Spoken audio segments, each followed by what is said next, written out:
Before you send your daughter to a boarding school, listen to this story carefully, because if I had known what I know now, I would have chained my daughter to my chest before letting her walk through that school gate. I still remember the day like a wound in my mind, fresh, painful, refusing to heal. It was Harmattan season, the kind that makes your lips crack and your feet sound loud on the dry earth. The sky was pale and the wind was whispering like it was trying to warn me, but I didn't understand its language then.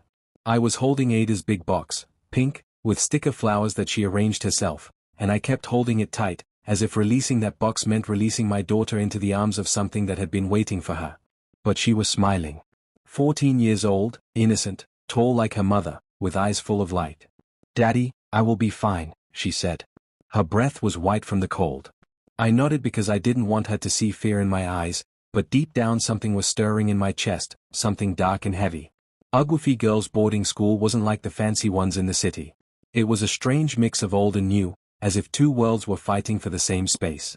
Solar lights on rusted poles. Clean uniforms in a compound with cracked walls. A new signboard over a building that looked older than colonial history. An iroko tree so large that it shadowed the dining hall like a giant hand. Elders in the village said nobody should ever cut that tree. I heard the stories growing up, stories of daughters disappearing long before the school was built, stories of midnight voices singing in languages older than our ancestors, but I never connected those stories with reality. I just shook them off the way city people shake off village warnings. The first thing that unsettled me was the matron.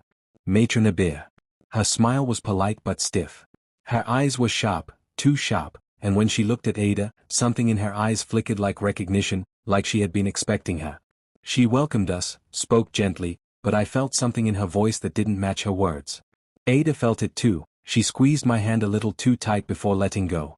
When I hugged Ada goodbye, the air felt heavier. Not emotional heavy, but spiritually heavy, like the atmosphere before rain, except there was no cloud in the sky. Ada waved and ran off to join the other girls who were chattering and laughing. That was the last time her laughter sounded natural. 2 weeks passed. Ada hardly called. When I called her, her voice was always faint, tired, thin like something was draining her strength. She kept saying, "Daddy, I'm okay, just tired, we do a lot of night prep." Night prep? At 2 a.m.? Something wasn't adding up.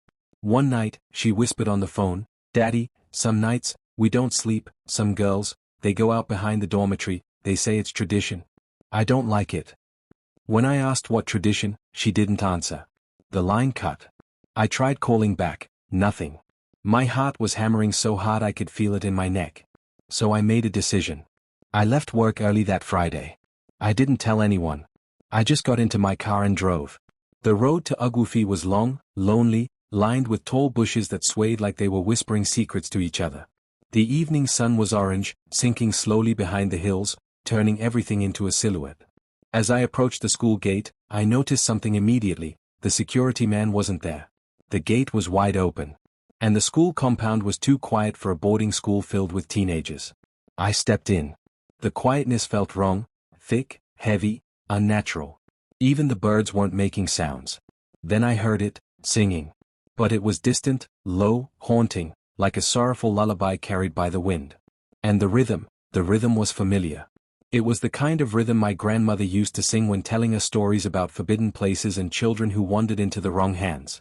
Goosebumps rose on my skin. I went straight to Ada's dormitory. The moment I opened the door, my heart froze.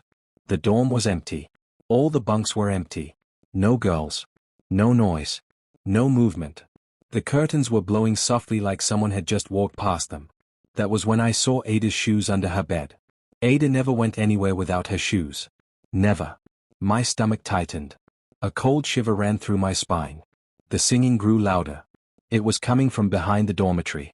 My feet felt heavy as I moved, like the air was pushing against me. I passed the clothesline, the water tank, and then the edge of the compound. The path led into a small clearing where the huge iroko tree stood, its branches stretching like the arms of an ancient being. And under it, I saw them. A ring of girls in green uniforms, standing perfectly still, heads bowed. Their faces were hidden by their shadows, and they weren't swaying, breathing, or moving. They looked carved out of darkness. And in the middle of the circle was Ada. Kneeling. Hands tied with a red cloth. Tears running down her cheeks like tiny rivers. Her face was full of fear, real fear, the kind no child should ever know. "Daddy," she whispered when she saw me. Her voice broke something inside me. Then Matron Abir stepped out from behind the tree. She moved strangely, like her body was floating even though her feet touched the ground. "You shouldn't be here," she said. Her voice was soft but her eyes were cold. "This is our tradition. Every daughter must give something to the tree."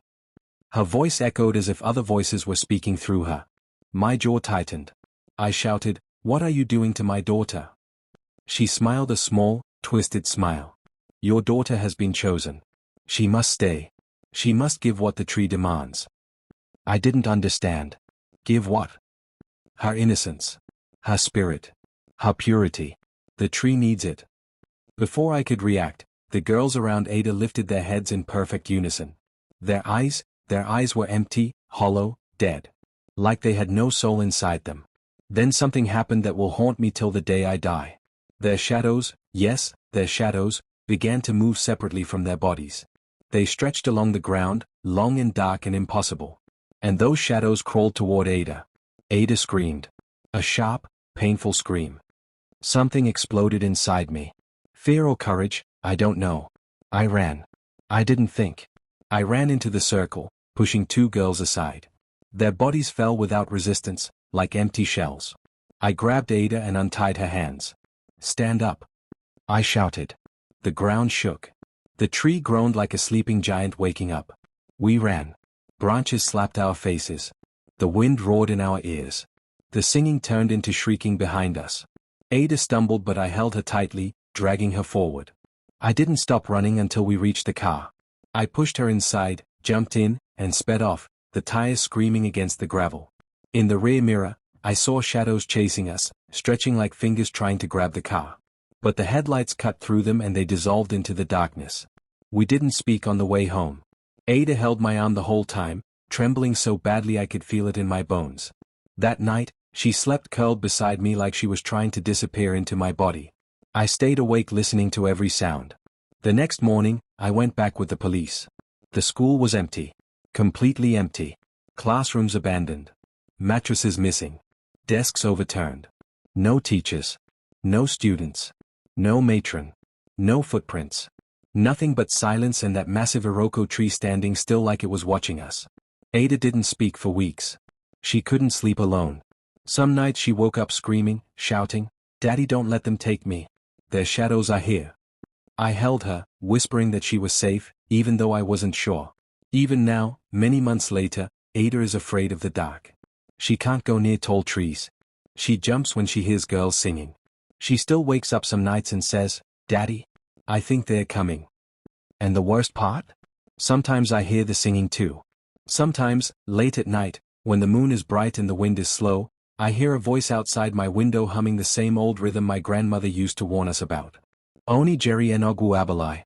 O lagi otuo siri gawa. He who goes into the night forest never returns the same way he left. And whenever I hear it, Ada freezes. She clutches my arm. She whispers with shaking lips, "Daddy, their shadows are still looking for me." So before you send your daughter to a boarding school, know the place, know the people, know the history. Because not every school is just a school. Some schools have secrets older than your generation. Some traditions should have died centuries ago. And some places should never welcome your daughter. Not all boarding schools raise children.